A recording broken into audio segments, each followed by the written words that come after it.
नमस्कार, एक बार फिर से आप सभी का स्वागत है हमारे स्कोर बैटर के यूट्यूब चैनल पर। अगर आप किसी भी तरह की एग्ज़ाम की तैयारी कर रहे हैं, चाहे वो डिफेंस का हो या किसी स्टेट पीसेस की, तो प्लीज़ हमारे साथ जुड़ जाइए। हम आपको ऐसे ही बहुत सारे इंपॉर्टेंट टॉपिक्स के वीडियोस लेकर आते रहेंगे। तो आज का जो हमारा टॉपिक है वो है हमारा स्पेशल कैटेगरी स्टेटस। आखिर ये होता क्या है, किन राज्य को ये दिया जाता है, आज हम लोग इसके बारे में डिटेल में सब कुछ जान लेंगे इस छोटे से वीडियो में। तो चलिए हो जाइए मेरे साथ तैयार। मैं हूं लोकेश सिंह।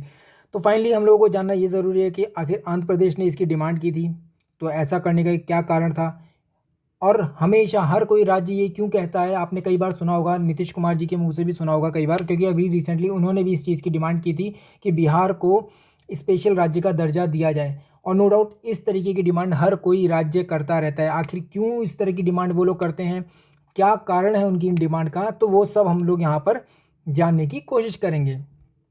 चलिए वीडियो में हम लोग आगे बढ़ते हैं। तो सबसे पहले लोकसभा में सरकार के द्वारा आंध्र प्रदेश ने जो डिमांड की थी अपने स्पेशल राज्य के लिए कि हमें भाई स्टेटस दे दिया जाए, एक विशेष राज्य के दर्जा दे दिया जाए, ठीक है, उस मांग को क्या कर दिया उन्होंने यहाँ पर बदल दिया है, और उसकी जगह पर उन्होंने एक विशेष पैकेज देने की बात की। क्या की है? विशेष पैकेज देने की बात की है। मतलब क्या किया जाएगा, अब स्पेशल कैटेगरी का स्टेटस नहीं दिया जाएगा उनको, क्या एक अलग से एक अमाउंट दे दिया जाएगा, ठीक है, और कहा जाएगा आप इस अमाउंट का इस्तेमाल अपने राज्य की बेहतरी के लिए, अपने राज्य के लोगों की बेहतरी के लिए कर सकते हैं, अपनी योजनाओं के लिए कर सकते हैं, उन योजनाओं के क्रियान्वयन के लिए, उनको इम्प्लीमेंट करवाने के लिए उस पैसे का इस्तेमाल कर सकते हैं। अब ये जो सहायता दी जाती है, इसके पीछे कारण क्या होता है? तो इसके पीछे दो कारण होते हैं। बेसिक फॉर्म में जब हम लोग बात करते हैं या आम भाषा में जब हम लोग बात करते हैं, तो हम लोग यही कहते हैं, भाई जिस राज्य की भौगोलिक और सामाजिक आर्थिक नुकसान होता है, या फिर जो इस दृष्टि के हिसाब से या इन पैरामीटर्स के हिसाब से बेहतर नहीं होता भौगोलिकली, अगर उनका ट्रेन ज़्यादा अच्छा नहीं है, ट्रेन से मतलब है कि वहाँ की जो भौगोलिक आकृति है वो ज़्यादा अच्छी नहीं है, पहाड़ी है बहुत ज़्यादा, या बंजर है, ठीक है, रेगिस्तानी है, ठीक है, या फिर वहाँ का जो सामाजिक आर्थिक जो ढांचा है वो क्या क्या है, काफ़ी ज़्यादा कमज़ोर है। तो ऐसे में इस स्थिति में क्या किया जाता है, किसी भी राज्य को एक विशेष राज्य का दर्जा दिया जाता है। तो ये एक आम बोलचाल की भाषा में हम लोग इसको समझ सकते हैं। पर आप एक एस्पिरेंट हैं, आप डिफेंस या आगे भी कई गवर्नमेंट एग्जाम्स की तैयारी करेंगे या कर रहे हैं, तो आपको और ज़्यादा डिटेल में पता होना चाहिए। तो वो जान लेते हैं। सबसे पहले अगर हम लोग बात करें, तो फिफ्थ फाइनेंस कमीशन जो था, ठीक है, उसकी रिपोर्ट की सिफारिशों के आधार पर ये जो विशेष राज्य का दर्जा होता था ये दिया जाता था, ठीक है। अगर आपसे कभी कोई पूछ रहे, वैसे ये एग्जाम में पूछा भी गया है, आपको मैं बताना चाहूँगा, ठीक है, तो अगर आपसे कोई पूछ भी ले तो आपको पता होना चाहिए क्या, गाडगिल सूत्र के बारे में। क्या चीज़? गाडगिल फॉर्मूला, ठीक है। तो ये जो गाडगिल फॉर्मूला है, इसके पैरामीटर्स के हिसाब से ही किसी भी राज्य को क्या किया जाता था, एक विशेष राज्य का दर्जा दिया जाता था। ध्यान रखिए कि क्या एक विशेष राज्य का दर्जा दिया जाता था, ठीक है। तो ये जो स्पेशल कैटेगरी स्टेटस है उसके लिए क्या क्या पैरामीटर्स होने चाहिए, तो वो जान लेते हैं। सबसे पहले वहाँ का जो हिली स्टेशन है या हिल रीजन जो है, उसका हिल ट्रेन हम लोग बोलते हैं, ठीक है। ट्रेन एक्चुअल में एक थोड़ा सा बोलने में सही लगता है, ठीक है। तो अगर वहाँ का ज़्यादातर हिल रीजन है वहाँ पर, जैसे हिमाचल की हम लोग बात करते हैं, या फिर हमारे जो नॉर्थ ईस्ट का जो रीजन है वो पूरा का पूरा कैसा है, इसी रीजन में आता है, ठीक है। इसी तरीके का क्षेत्र पूरा, हर जगह पहाड़ी पहाड़ आपको देखने को मिलेंगे। तो नो डाउट वहाँ की जो भौगोलिक स्थिति है वो इतनी ज़्यादा अच्छी नहीं है कि वहाँ पे लगातार क्या किया जा सके, वहाँ से प्रोडक्शन हो सके, या फिर वहाँ पे लगातार क्या हो सके, इनकम जनरेट हो सके राज्य को, ठीक है। तो इसीलिए ऐसे राज्य को क्या किया जाएगा, विशेष राज्य का दर्जा दिया जाएगा। इसके बाद वहाँ का जो पॉपुलेशन डेंसिटी है वो बहुत ज़्यादा कम हो, या फिर साइज़ में बहुत ज़्यादा अलग हो, या फिर जनजातीय जो जनसंख्या है उसका बहुत ज़्यादा बड़ा हिस्सा हो, ठीक है। इसके अलावा जो पड़ोसी देशों के साथ अगर उनकी सीमा साझा हो रही है, ठीक है, जैसे यूपी की भी सीमा साझा होती है किसके साथ, नेपाल के साथ, बिहार की भी होती है, तो क्या यूपी भी मांग सकता है स्पेशल राज्य का दर्जा? नो डाउट अगर इस हिसाब से देखा जाए तो वो बिल्कुल मांग सकता है, ठीक है। जनजातीय जनसंख्या भी यहाँ पर है अच्छी खासी, और जनसंख्या घनत्व तो आप देख ही रहे हो, मगर वो थोड़ा सा अलग है कि यहाँ पे कम की बात हो रही है, वहाँ पे बहुत ज़्यादा है जनसंख्या घनत्व यूपी में, ठीक। बट कहीं ना कहीं कुछ ना कुछ पैरामीटर्स तो यूपी में भी है, तो यूपी भी डिमांड करेगा, तो वो क्या है, गलत है। तो उसी चीज़ को मैं यहाँ पे एक बार आपको समझाना चाहता हूँ। देन आर्थिक और बुनियादी ढांचा क्या हो, बहुत ज़्यादा पिछड़ा हो, ठीक है, और राज्य के जो वित्त का जो लेन देन है, ट्रांजैक्शन है, फाइनेंस है, वो क्या हो, मतलब अव्यवहारिक हो। कभी पता चला कि हाँ फाइनेंशियल स्थिति स्थिति बहुत अच्छी है, और कभी पता चला बहुत ज़्यादा खराब है। तो इस तरह का अव्यावहारिक अगर नेचर है उसका फाइनेंस का, वहाँ के व्यापार का, वहाँ के वित्त का, तो ऐसे में भी क्या किया जाएगा, उसे विशेष राज्य का दर्जा दिया जाएगा। तो देखो कहीं ना कहीं इस हिसाब से देखो तो आपको लगेगा हर एक राज्य में कुछ ना कुछ कमियां, कुछ ना कुछ है, कम ज़्यादा है, ठीक है। तो उसी चीज़ को आइडेंटिफाई करने में यहाँ पे क्या होती थी, बहुत ज़्यादा दिक्कत होती है। हर एक राज्य ये कहता था भैया हम लोग भी इस विशेष राज्य, जो विशेष राज्य बनना चाहते हैं या फिर इस कैटेगरी में आना चाहते हैं, ताकि हमें क्या मिल जाए, एक एक्स्ट्रा अमाउंट मिल जाए हमारे राज्य के लिए, हमारे राज्य में चलने वाली योजनाओं के लिए, ठीक है। तो ये अपने आप में बहुत बड़ी समस्या थी केंद्र सरकार के लिए, ठीक है। उसको यहाँ पे हल किया गया, कैसे हल किया गया वो भी मैं आपको बताऊंगा। तो सबसे पहले ये जो स्पेशल कैटेगरी का स्टेटस होता था, इसे इंप्लीमेंट किया गया था कब, 1969 में। बहुत ज़्यादा इंपॉर्टेंट पॉइंट है, अब इसे खत्म किया जाएगा तो फिर आपको पता होना चाहिए कब शुरू हुआ था। तो स्टार्टिंग में ये केवल स्टेटस दिया गया था किसको, जम्मू कश्मीर, असम, नागालैंड को। किसको दिया गया था, तीन, जम्मू कश्मीर, असम और नागालैंड। तो ध्यान रखिएगा, ठीक है। पहले जम्मू कश्मीर, लेह लद्दाख पूरा एक ही था, इसलिए यहाँ पे जम्मू कश्मीर लिखा गया, लेह लद्दाख अलग नहीं लिखा गया, इसलिए ध्यान रखना। कब की बात हो रही है, 1969 की बात हो रही है, ठीक है। तो सबसे पहले उस समय पर क्या किया गया था, इन तीन राज्यों को ही दर्जा दिया गया था।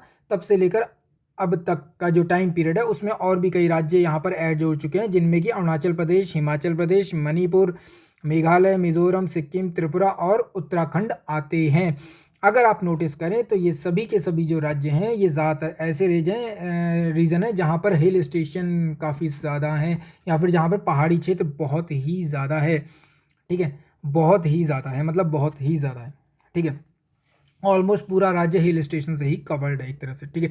तो यहाँ की ट्रेन इस तरीके की है, इसी ट्रेन की वजह से यहाँ पर क्या होता है, ये समस्या होती है कि यहाँ का जो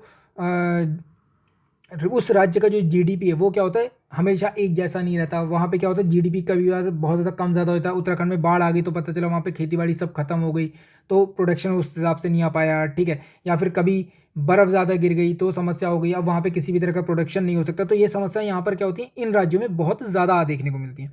तो इसीलिए इन राज्यों को क्या किया जाता था, एक स्पेशल राज्य के दर्जे का स्टेटस दिया जाता था, ठीक है। संविधान में इसको लेकर कोई भी प्रावधान नहीं है, ना ही किसी तरह का प्रावधान कभी ऐड किया गया है, ठीक है। आखिर दर्जा जो था वो देता कौन था, ठीक है। अगर हम लोग स्पेशल कैटेगरी स्टेटस की बात करें तो ये दर्जा देता कौन था, तो अभी तक ये जो दर्जा था ये कौन देता थे, ये देता था हमारा नेशनल डेवलपमेंट काउंसिल देती थी। कौन देता था, नेशनल डेवलपमेंट काउंसिल देती थी। हिंदी में अगर बोलें तो राष्ट्रीय विकास परिषद के द्वारा ये स्टेटस दिया जाता था किसी भी राज्य को, ठीक है, ताकि वो उनकी उस राज्य की योजनाओं में क्या कर सके, सहयोग दे सके उस अमाउंट के द्वारा। आगे चलकर क्या हुआ, सेंट्रल गवर्नमेंट ने इसको खत्म कर दिया और इसको कंप्लीटली अब क्या कर लिया, अपने हाथ में ले लिया, ठीक है। क्या कर लिया, कंप्लीटली अपने हाथ में ले लिया, ठीक है। जब से ये सारी पॉलिसीज चेंज हुई हैं उसके बाद से क्या किया, सेंट्रल गवर्नमेंट ने ये कंप्लीटली क्या किया, अपने हाथ में ले लिया। कब से किया, ये 2015 से किया। कब से किया, 2015 से। ध्यान रखना, आपको पता होगा 2015 में क्या हुआ था, बहुत अच्छे से आपको पता होगा, योजना आयोग की जगह क्या यहाँ पर नीति आयोग आ गया था। तो उसी टाइम से क्या किया, केंद्र सरकार ने इस चीज़ को भी अपने हाथ में ले लिया था, ठीक है। तो इस चीज़ का ध्यान रखिएगा। अब अगर हम लोग बात करें तो 14वें वित्त आयोग ने फिर से एक सिफारिश की और उसने बोला पूर्वोत्तर और 3 पहाड़ी राज्यों को छोड़कर। पूर्वोत्तर और 3 पहाड़ी राज्य कौन, उत्तराखंड, हिमाचल और इधर जम्मू कश्मीर और नागालैंड, वो सॉरी जम्मू कश्मीर और लद्दाख वाला जो रीजन आता है, ठीक है। नागालैंड तो ये पूर्व जो हमारे उत्तर पूर्वी राज्य आते हैं इनमें आई जाता है हमारा, ठीक है। तो अब अगर हम लोग बात करें यहाँ पर, ठीक है, तो इन राज्यों को छोड़कर बाकी सभी राज्यों से क्या कर दिया गया, इस विशेष राज्य वाला जो दर्जे का कैटेगरी थी वो क्या कर दी, कंप्लीटली यहाँ पर खत्म कर दी है। अब उसकी जगह क्या किया जाएगा, इसकी बजाय राज्यों को क्या किया जाएगा, संसाधनों के अंतर के हिसाब से क्या किया जाएगा, उनको करों में छूट दी जाएगी। क्या की जाएगी, या तो करों में छूट दी जाएगी, अगर कर ज़्यादा आ रहे हैं तो क्या की जाएगी, गवर्नमेंट उनको क्या करेगी, एक विशेष पैकेज प्रोवाइड करवा देगी। तो ये काम किया जाएगा, जैसे अभी रिसेंटली किसके साथ किया गया है, आंध्र प्रदेश के साथ किया गया है, ठीक है। आंध्र प्रदेश के साथ यही किया गया, एक स्पेशल क्या पैकेज दे दिया गया उनको कि भाई ठीक है, आप इस पैकेज से अपनी योजनाओं का क्या कर सकते हैं, क्रियान्वयन कर सकते हैं, योजनाओं को चला सकते हैं, या फिर आप जो टैक्स देते हैं उसमें थोड़ी बहुत हम क्या कर देंगे, आपको छूट दे देंगे। तो केंद्र सरकार क्या करेगी, इस तरीके से जो दूसरे राज्य हैं उनको क्या करेगी, सहायता देने की कोशिश करेगी, ठीक है। अगर हम लोग बात करें इसका लाभ क्या होगा, तो भाई देखो, जो भी इस तरीके के स्टेट हैं जिनको स्पेशल कैटेगरी में रखा गया है, उनको क्या होता है, 90% फंड पूरी तरह से अनुदान देती है। कौन, केंद्र सरकार देगी, क्या करेगी, 90% अनुदान देगी, ठीक है। और इसके अलावा अगर ज़रूरत पड़ती है उन राज्यों को तो 10% क्या करेगी, वो उनको ब्याज पर भी देती है पैसा, और ये ब्याज कैसा होगा, 0% इंटरेस्ट पर। कैसा, 0% इंटरेस्ट पर। तो ये चीज़ अपने आप में क्या हो जाती है, इंपॉर्टेंट हो जाती है। और इसी बेनिफिट को लेने के लिए कि भाई किसी तरह का क्या नहीं करना पड़ेगा, हमें लोन का पैसा नहीं देना पड़ेगा सेंट्रल गवर्नमेंट को, और हमें completely grant as it is मिल जाएगी सेंट्रल गवर्नमेंट से, ठीक है। 90% अमाउंट बहुत ज़्यादा होता है, तो उसी का फ़ायदा उठाने के लिए यहाँ पे हर एक स्टेट इस चीज़ के लिए कहता है।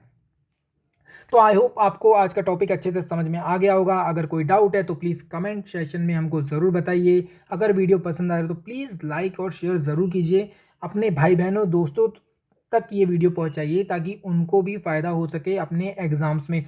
ये टॉपिक बहुत ज़्यादा इम्पॉर्टेंट है। आपसे कई बार विशेष राज्य के दर्जे को लेकर कई बार क्वेश्चन ऑलरेडी यूपीएससी और यूपीपीसीएस के एग्ज़ाम्स में और डिफेंस के एग्ज़ाम्स में लगातार पूछे जाते रहा है। इंटरव्यू तक में इस तरीके के सवाल आते हैं, इवन मेंस तक में इसके ऊपर क्वेश्चन आता है आज, जिसमें आपको 200 या 250 वर्ड्स में आपको आंसर देना होता है। आपको इनके बारे में अच्छे से पता होना चाहिए, एक एक चीज़ के बारे में मैंने सिंपल भाषा में आपको यहाँ पे बताने की कोशिश की है। आई होप वीडियो पसंद आया होगा। अगर पसंद आए तो प्लीज़ लाइक शेयर कमेंट ज़रूर कीजिए, सब्सक्राइब ज़रूर कीजिए, यही हमारे लिए बहुत ज़्यादा इंपॉर्टेंस रखता है। Thank you so much. जय हिंद।